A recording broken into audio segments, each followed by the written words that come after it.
Hi everyone, this is Ramesh. Welcome to Ramesh Sir Maths class. Competitive ఎగ్జామ్స్కి prepare అయ్యే విద్యార్థులకు ఉపయోగపడతాయనే ఉద్దేశంతో అర్థమెటిక్లోని కాన్సెప్ట్ని పార్ట్స్ వైజ్ డిస్కస్ చేసుకుంటూ వస్తున్నాం కదా. ఆల్రెడీ ఈ సిరీస్లో భాగంగా పార్ట్ 1ని అప్లోడ్ చేయడం జరిగింది. ఆ పార్ట్ 1లో రేషియో అండ్ ప్రపోర్షన్ అనే టాపిక్కి సంబంధించిన అన్ని ఇంపార్టెంట్ కాన్సెప్ట్ని, అలాగే ప్రీవియస్ కాంపిటేటివ్ ఎగ్జామ్స్లో ఈ కాన్సెప్ట్ని బేస్ చేసుకుని అడిగిన క్వశ్చన్స్ అన్నిటిని డీటెయిల్గా డిస్కస్ చేయడం జరిగింది. ఒకవేళ మీరు ఆ వీడియో మిస్ అయినట్లయితే దాని యొక్క లింక్ని పైన కార్డ్స్లోను అలాగే కింద డిస్క్రిప్షన్లోను ఉంచుతాను, అక్కడి నుంచి చూడొచ్చు. ఈరోజు పార్ట్ 2లో భాగంగా ఈ రేషియో అండ్ ప్రపోర్షన్ అనే కాన్సెప్ట్ని బేస్ చేసుకుని కాంపిటేటివ్ ఎగ్జామ్స్ అడిగే వేజెస్ అంటే శాలరీస్కి సంబంధించిన క్వశ్చన్స్ని, జీతాలకు సంబంధించిన క్వశ్చన్స్ని సింపుల్ ట్రిక్స్ ఉపయోగించి ఎలా ఆన్సర్ చేయొచ్చు అనేది డీటెయిల్గా డిస్కస్ చేద్దాం. చాలా కాంప్లికేటెడ్ క్వశ్చన్ కూడా ఈజీ ట్రిక్స్ సహాయంతో విత్ ఇన్ సెకండ్స్లో మనం ఆన్సర్ చేయవచ్చు అనమాట. కాబట్టి వీడియోని స్కిప్ చేయకుండా చివరి వరకు చూడడానికి ప్రయత్నించండి. నచ్చినట్లయితే లైక్ చేసి మీ ఫ్రెండ్స్ కూడా షేర్ చేయండి. Okay, first question. The ratio of salaries of A and B is 6:7. If B's salary is increased by 5%, this total salary becomes 1,47,000. Find the salary of A. A మరియు B యొక్క వేతనాల నిష్పత్తి 6:7. B జీతం 5% పెరిగితే అతని మొత్తం జీతం 1,47,000 రూపాయలు అవుతుంది. ఏ యొక్క జీతము కనుగొనండి. ఇక్కడ మనకి ఇద్దరు పర్సన్స్ ఉన్నారు. ఏంటంటే ఏ బి అనే ఇద్దరు పర్సన్స్ ఉన్నారు.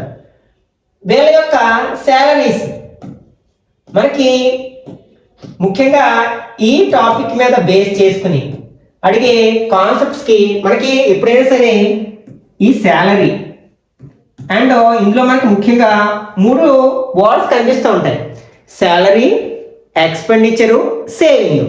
ఎప్పుడైనా సరే శాలరీ ఈక్వల్ ఏమవుతుంది? ఎక్స్పెండిచర్ అంటే ఖర్చు ప్లస్ సేవింగ్కి సమానం అవుతుంది అనమాట. ఈ కాన్సెప్ట్ మనకు గుర్తుండాలి. ఒకవేళ మనం ఎక్స్పెండిచర్ కావాలనుకోండి, శాలరీ నుంచి సేవింగ్ మైనస్ చేస్తే వస్తుంది. ఒకవేళ మనకి సేవింగ్స్ కావాలనుకోండి, శాలరీలోంచి ఎక్స్పెండిచర్ మైనస్ చేస్తే వస్తుంది అనమాట. కాబట్టి ఈ టైప్ ఆఫ్ క్వశ్చన్స్ అన్నిటికీ కూడా ఈ విషయాన్ని మనం మైండ్లో ఉంచుకోవాలి. ఓకే, ఇది ఏంటంటే జీతము, ఖర్చు, పొదుపు. అంటే జీతం ఈజ్వల్ దేనికి సమానం అవుతుంది? ఖర్చు ప్లస్ పొదుపుల మొత్తానికి సమానం అవుతుంది. ఓకే, ఇప్పుడు ఏపీ అనే ఇద్దరు వ్యక్తులు ఉన్నారు. వాళ్ళిద్దరి యొక్క జీతాల నిష్పత్తి ఎంతంటే 6:7, 6:7 అట. ఇక్కడ ఒకవేళ మనకి బి యొక్క జీతం 5% పెరిగినట్లయితే అతని జీతం ఎంత అవుతుందంటే 1,47,000 రూపాయలు అవుతుంది. అప్పుడు మనం ఏ జీతాన్ని ఫైండ్ అవుట్ చేయాలి, ఏ యొక్క శాలరీని ఫైండ్ అవుట్ చేయాలి. దీనికోసం నేను ఏం చేస్తానంటే పర్సంటేజ్ ఇచ్చాడు కాబట్టి పర్సంటేజ్ అంటే శాతం అంటే ప్రతి 100కి అని కదా. కాబట్టి వాళ్ళ జీతాలను 100లో తీసుకుందాం ఫస్ట్. దాని నుంచి మనకు కావాల్సిన ఆన్సర్ రాబడదాం. అంటే ఏ యొక్క జీతాన్ని 600 అనుకుందాం, బి యొక్క జీతాన్ని 700 అనుకుందాం. ఇప్పుడు మనకి బి యొక్క జీతం ఏమైంది? 5% ఇంక్రీజ్ అయ్యింది. అంటే ప్రతి 100 రూపీస్కి 5 రూపీస్ చొప్పున పెరుగుతుంది కదా. ఇక్కడ ఎన్ని హండ్రెడ్స్ ఉన్నాయి? 7 హండ్రెడ్స్ ఉన్నాయి. అంటే 7×5 35 రూపీస్ పెరుగుతుంది అనమాట అతని జీతం. అంటే అప్పుడు 5% పెరిగిన తర్వాత అతని జీతం ఎంత అవుతుంది? 735 అవుతుంది. మనం అనుకున్న దాని ప్రకారం అతని యొక్క పెరిగిన అంటే బి యొక్క పెరిగిన శాలరీ ఎంత అంటే 735. కానీ ఇచ్చిన లెక్క ప్రకారం అతని శాలరీ ఎంత పెరిగిన తర్వాత 1,47,000. అంటే ఇక్కడ మనకి 735 యూనిట్స్ ఎంతకి సమానం అనమాట? 1,47,000 రూపీస్కి ఈక్వల్. దీని నుంచి మనం 1 యూనిట్ వాల్యూ ఫైండ్ అవుట్ చేసామంటే దాని సహాయంతో ఏ యొక్క శాలరీ ఫైండ్ అవుట్ చేసేసేయచ్చు. ఇప్పుడు దీని నుంచి 1 యూనిట్ వాల్యూ ఎంత అవుతుంది? దీన్ని ఇక్కడ తీసుకెళ్తే డివైడ్ చేసింది కదా, 1,47,000 బై 735 అవుతుంది. ఇక్కడ మనం క్యాన్సిల్ చేసి టైం వేస్ట్ చేసుకోవాల్సిన అవసరం లేదు, తర్వాత క్యాన్సిల్ చేద్దాం చివరిలో. ఇప్పుడు మనం ఏ శాలరీ ఎన్ని యూనిట్లు అనుకున్నాం? 600 యూనిట్స్ అనుకున్నాం. అంటే 600 యూనిట్స్ వాల్యూ ఫైండ్ అవుట్ చేయాలి. అంటే దీని 1 యూనిట్ ఎంత అయితే 1 పెన్ కాస్ట్ 2 రూపీస్ అయితే 20 పెన్స్ కాస్ట్ ఎంత అంటే 20ని 2తో ఇంటూ చేస్తాం కదా. అలాగే 1 యూనిట్ వాల్యూ ఎంత అయితే 600 యూనిట్ వాల్యూ ఎంత అవుతుంది, దీన్ని 600తో మల్టిప్లై చేస్తే వస్తుంది. 1,47,000 బై 735 ఇంటూ 600 వేసుకుంటే వస్తుంది మనం. ఇప్పుడు ఈజీగా సింప్లిఫై చేయొచ్చు. ఇక్కడ 5 టేబుల్ కట్ చేస్తాను. 7లో 5 టేబుల్ 1 టైం, ఇంకా 2 ఉంది. 23లో 4 టైమ్స్, ఇంకా 3 ఉంది. 35లో మనకి 7 టైమ్స్. ఇందులో 5 టేబుల్ 6లో 1 టైం 1 ఉంది. 10లో 2 టైమ్స్ 0. ఇప్పుడు చూడండి ఇక్కడ 147లో 147 1 టైం కట్ అవుతుంది. ఇంకా 3 జీరోస్ మిగిలాయి కదా, అంటే 3 జీరోస్ ఉంచుతాం. అంటే ఇక్కడ మనకి 600 యూనిట్స్ వాల్యూ ఎంత అవుతుంది, 120 ఇంటూ 1000. ఇక్కడ 3 జీరోస్ ఉన్నాయి కాబట్టి పక్కన 3 జీరోస్ పెట్టాడు, 120 పక్కన 0 0 0 అంటే ఎంత అవుతుంది అనమాట, 1,20,000 అవుతుంది అనమాట. అది ఎక్కడ మనకి సెకండ్ ఆప్షన్ లో ఉంది కాబట్టి కరెక్ట్ ఆన్సర్ అవుతుంది అనమాట. ఇలా మనం ఇచ్చిన సమ్ని మనకు కన్వీనియంట్ గా మార్చుకున్నట్లయితే తక్కువ సమయంలో మనం ఆన్సర్ రాబట్టవచ్చు అనమాట. Okay, next second one. The ratio of salaries of Ravi and Sumit is 4:5. If the salary of each of them increased by 6,000 rupees, the new ratio of their salaries become 35:40. Find the increased salary of Sumit. ఇక్కడ మనకి రవి సుమిత్ ఇద్దరు ఉన్నారు. రవి అంటే సుమిత్ అనే ఇద్దరు వ్యక్తులు ఉన్నారు. వీళ్ళు శాలరీస్ ఏ రేషియోలో ఉన్నాయట, 4:5 రేషియోలో ఉన్నాయి. అయితే వీళ్ళ యొక్క శాలరీ ఒక్కొక్కరికి 6,000 చెప్పున ఇంక్రీజ్ అయ్యింది. అప్పుడు రేషియో ఏమైంది, 35:40గా మారింది అనమాట. ఇక్కడ చూడండి, ఇక్కడ డిఫరెన్స్ అనేది 31 అయితే ఇక్కడ మనకి 35 అయింది. అంటే డిఫరెన్స్ ఈక్వల్ గా లేదు, ఎందుకంటే ఇక్కడ ఇద్దరికి ఈక్వల్ గా పెరిగింది కాబట్టి డిఫరెన్స్ ఈక్వల్ గా ఉండేటట్లు చేయాలన్నమాట. దానికోసం ఏం చేయాలి, ఈ గ్యాప్ ఎంత, ఈ రెండింటికి డిఫరెన్స్ ఎంత, 40లోంచి 35 మైనస్ చేస్తే 5 కదా. ఇక్కడ డిఫరెన్స్ ఎంత, 5లోంచి 4 మైనస్ చేస్తే 1. అప్పుడు ఈ రెండింటికి ఉండే డిఫరెన్స్ ని ఈక్వల్ చెయ్యాలి అంటే ఈ డిఫరెన్స్ తో ఈ రేషియోని, ఈ డిఫరెన్స్ తో ఈ రేషియోని ఇంటూ చేయాలి. అంటే ఇక్కడ డిఫరెన్స్ 5 కాబట్టి ఈ రేషియోని 5తో ఇంటూ చేయాలి. ఇక్కడ 1 కాబట్టి ఇంటూ 1 మారదు, 1తో ఇంటూ చేస్తే 5 4s are ఈ రేషియో 20 అవుతుంది. Is to 5 5s are 25. ఇప్పుడు చూడండి, ఈ రెండింటికి డిఫరెన్స్ ఈక్వల్ అయిపోతే ఇక్కడ 15 అవుతుంది, ఇక్కడ కూడా 15 అవుతుంది. చూడండి, అంటే ఇప్పుడు ఇద్దరికి సేమ్ ఈక్వల్ గా పెరిగింది కాబట్టి డిఫరెన్స్ కూడా ఈక్వల్ గా వచ్చింది. అంటే ఇక్కడ మనకి 15 యూనిట్స్ వాల్యూ ఎంత అనమాట, 6,000 రూపీస్ కదా. కాబట్టి ఇప్పుడు 1 యూనిట్ వాల్యూ ఎంత అవుతుంది, 6,000 రూపీస్ బై 15 అవుతుంది. 15 టేబుల్ 60లో ఎంత టైమ్స్ పోతుంది, 4 టైమ్స్, ఇంకో 2 జీరోస్, అంటే 1 యూనిట్ వాల్యూ 400కి ఈక్వల్. ఇప్పుడు ఏం అడిగాడు మనకి, ఇంక్రీజ్డ్ శాలరీ ఆఫ్ సుమిత్, అంటే సుమిత్ యొక్క పెరిగిన జీతము కనుక్కోమన్నాడు. సుమిత్ పెరిగిన జీతం ఎంత, 40 యూనిట్స్ కదా. అంటే మనం 40 యూనిట్స్ వాల్యూ ఫైండ్ అవుట్ చేయాలి. అంటే దీన్ని 40తో ఇంటూ చేయాలి. అంటే 400 ఇంటూ 40. ఫస్ట్ నెంబర్స్ ఇంటూ చేసి 4 4 ఎంత అవుతుంది, 16 అవుతుంది. ఇక్కడ ఒక 2 జీరోస్, ఇక్కడ ఒక 1 జీరో, అంటే 3 జీరోస్, అంటే 16,000 రూపీస్ అవుతుంది అనమాట. అది ఎక్కడుంది మనకి, ఫస్ట్ ఆప్షన్ లో ఉంది కదా, కాబట్టి ఇది కరెక్ట్ ఆన్సర్ అవుతుంది. Next third one. Salaries of Ravi and Sumit are in the ratio 2:3. If the salary of each is increased by 4,000, the new ratio becomes 40:57. What is the Sumit's new salary? మనం ఇంతకు ముందు second problem లో ఎలా అయితే discuss చేసామో అదే concept ని base చేసుకుని ఇది మీరు ఓన్ గా ఆన్సర్ చేయడానికి ప్రయత్నించండి. అంటే ఇది హోంవర్క్ సమ్ అనుకోండి. దీన్ని మీరు ఓన్ గా ట్రై చేసి మీకు వచ్చిన ఆన్సర్ ని కామెంట్ చేయడానికి ప్రయత్నించండి. Okay, next fourth one.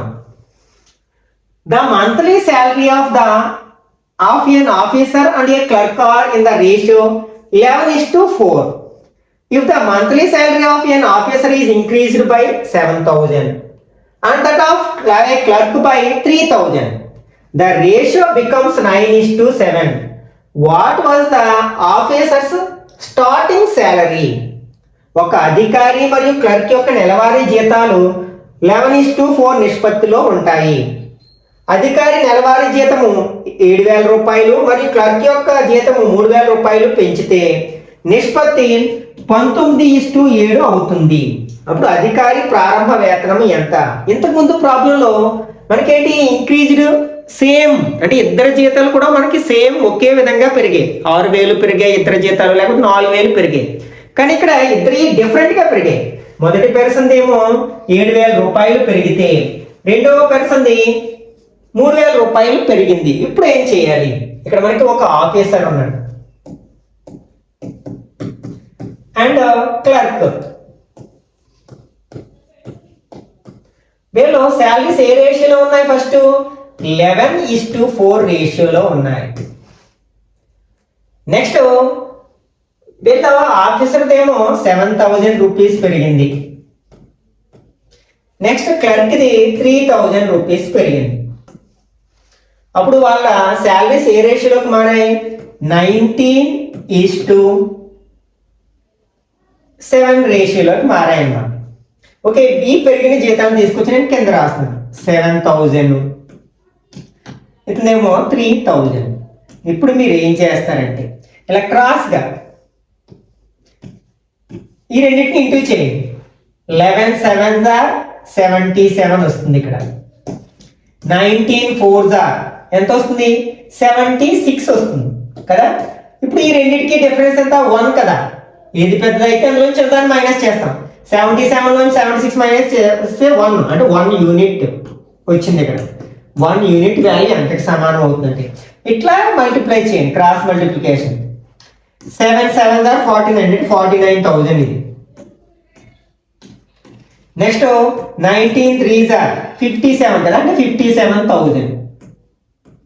ఇప్పుడు ఈ రెండింటికి డిఫరెన్స్ చూడండి. 57 నుంచి 49 మైనస్ చేస్తే 8 కదా, అంటే 8,000. 1 యూనిట్ వాల్యూ ఎంత ఇక్కడ? 8,000 రూపీస్ అనమాట. ఇప్పుడు అడిగిన క్వశ్చన్ ఏంటంటే ఆఫీసర్స్ స్టార్టింగ్ శాలరీ, అంటే ఆఫీసర్ యొక్క ప్రారంభ వేతనము ఎంత? ఎన్ని యూనిట్లు? 11 యూనిట్స్ కదా. అంటే అప్పుడు 11 యూనిట్స్ ఎంత అవుతుంది? 11 యూనిట్స్ ఈక్వల్ టు 11 into 8,000 అవుతుంది. 11 8s are 88, అంటే 88,000 అనమాట. అది ఎక్కడుంది? మనకి ఇచ్చిన ఆప్షన్స్ లో థర్డ్ ఆప్షన్ లో ఉంది కదా, కాబట్టి ఇది కరెక్ట్ ఆన్సర్ అవుతుంది అనమాట. Next, the ratio of income of A and B is 4:5 and the ratio of their expenses is 2:3. If A and B saves 7,200 and 6,000 respectively, then what is the income of A? అంటే ఇక్కడ ఇద్దరు persons ఉన్నారు, A B. వీళ్ళిద్దరి యొక్క salaries ఏ రేషియోలో ఉన్నాయట? 4:5 రేషియోలో ఉన్నాయి. నెక్స్ట్ ఎక్స్పెన్సెస్, అంటే ఖర్చులు ఏ రేషియోలో ఉన్నాయి? 2:3 రేషియోలో ఉన్నాయి. నెక్స్ట్ ఇద్దరు ఎంతెంత సేవింగ్ చేస్తున్నారు? ఇదేమో శాలరీ, ఇదేమో సేవింగ్. ఫస్ట్ పర్సన్ ఏమో 7,200 సేవ్ చేస్తుంటే సెకండ్ పర్సన్ 6,000 సేవ్ చేస్తున్నాడు. అయితే what is the income of A? A యొక్క జీతాన్ని మనం ఆదాయాన్ని ఫైండ్ అవుట్ చేయాలి అన్నమాట. ఇంతకుముందు కాన్సెప్ట్ ఉపయోగించి దీన్ని ఆన్సర్ చేయొచ్చు అనమాట.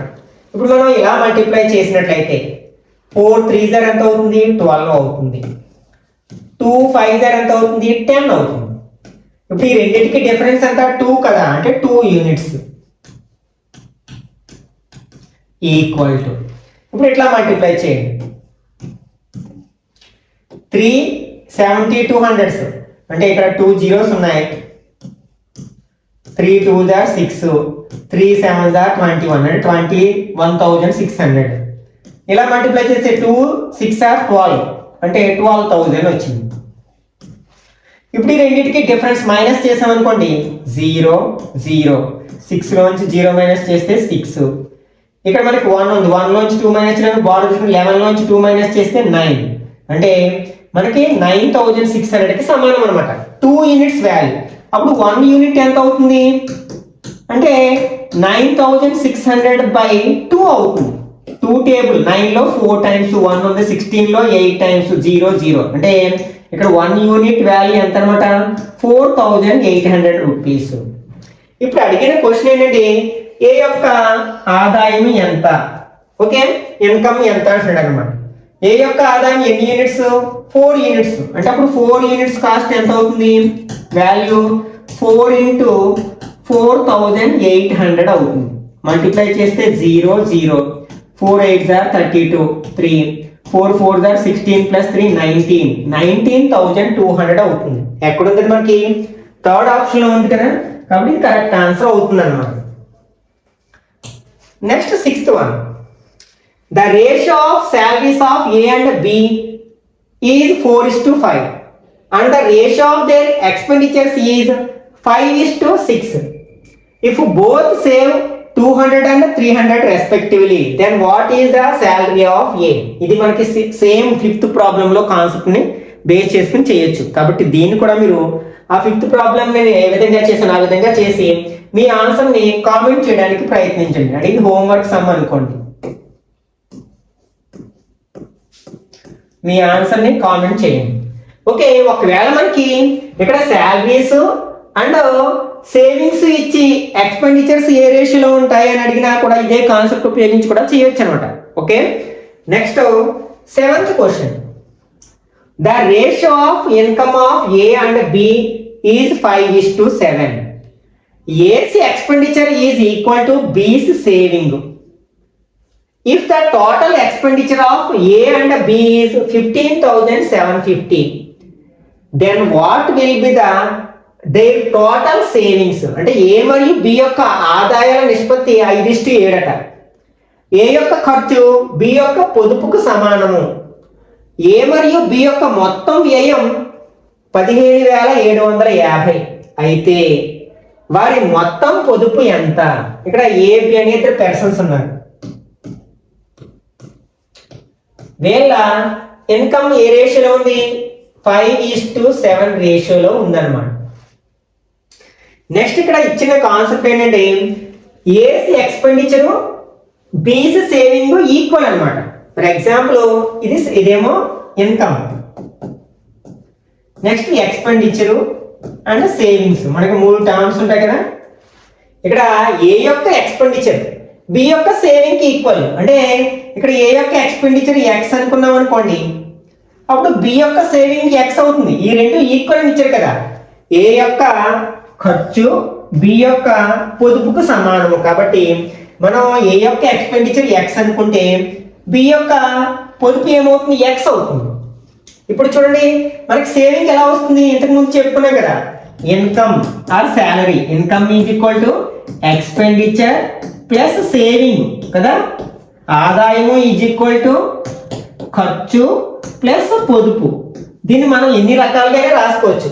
ఖర్చు కావాలంటే ఆదాయం నుంచి పొదుపు మైనస్ చేయాలి, లేకపోతే పొదుపు కావాలంటే ఆదాయం నుంచి ఖర్చును మైనస్ చేయాలి. కాబట్టి ఇక్కడ మనకి సేవింగ్ కావాలి అంటే ఏం చేయాలప్పుడు ఎంత అవుతుంది, ఆదాయంలోంచి ఖర్చును మైనస్ చేస్తాం. ఎక్స్పెండిచర్ కావాలి అప్పుడు ఏం చేస్తాం, ఆదాయం నుంచి పొదుపును మైనస్ చేస్తాం, అంటే 7 - x అవుతుంది అనమాట. ఇప్పుడు ఇచ్చింది ఏంటంటే ఏ అండ్ బిల యొక్క మొత్తం వ్యయం ఖర్చు ఎంత అంటే 17,750. ఇక్కడ ఇద్దరి యొక్క ఖర్చు ఎంత ఎక్స్ ప్లస్ 7 - x. మరి రెండింటినీ కలిపితే ఈ ఎక్స్ ఎక్స్ కట్ అయిపోతుంది కదా, అంటే ఏమొస్తుంది 7 యూనిట్స్ అనమాట. అంటే 7 యూనిట్స్ ఎంతకి సమానము మనకి 15,750. ఇప్పుడు 1 యూనిట్ ఎంతకి సమానం అంటే 15,750/7 అవుతుంది. 7 టేబుల్ కట్ చేద్దాం. 15 ఎన్ని టైమ్స్ 2 7s are 14, 1 ఉంది 17, మళ్ళీ 2 7s are 14, ఇంకా 3 ఉంది 35 లో మనకి 7 టేబుల్ 5 టైమ్స్ పోతుంది 0, అంటే ఒక్క యూనిట్ ఎంతకి సమానం అంటే 2,250 రూపీస్కి ఈక్వల్ అనమాట.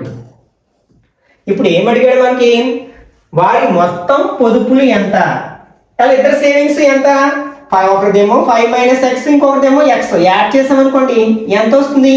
ఇక్కడ ఎక్స్ పోతుంది, అంటే 5 యూనిట్స్ మిగులుతుంది అనమాట. అంటే మనం 5 యూనిట్స్ ఫైండ్ అవుట్ చేయాలి. ఒక యూనిట్ ఎంత?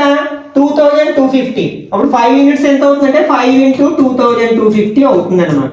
మల్టిప్లై చేసాం అనుకోండి, 0 5s are 0, 5 5s are 25, 2, 5 2s are 10 plus 2 12, 1, 5 2s are 10 plus 1 11, అంటే 11,250 రూపీస్ అవుతుంది అనమాట. ఇది ఎక్కడుంది? మనకి సెకండ్ ఆప్షన్ లో ఉంది కదా, కాబట్టి ఇది కరెక్ట్ ఆన్సర్ అవుతుంది అనమాట. Next 8th one. The ratio of the income of A to that of B is 5:7. A and B save rupees 4,000 and 5,000 respectively.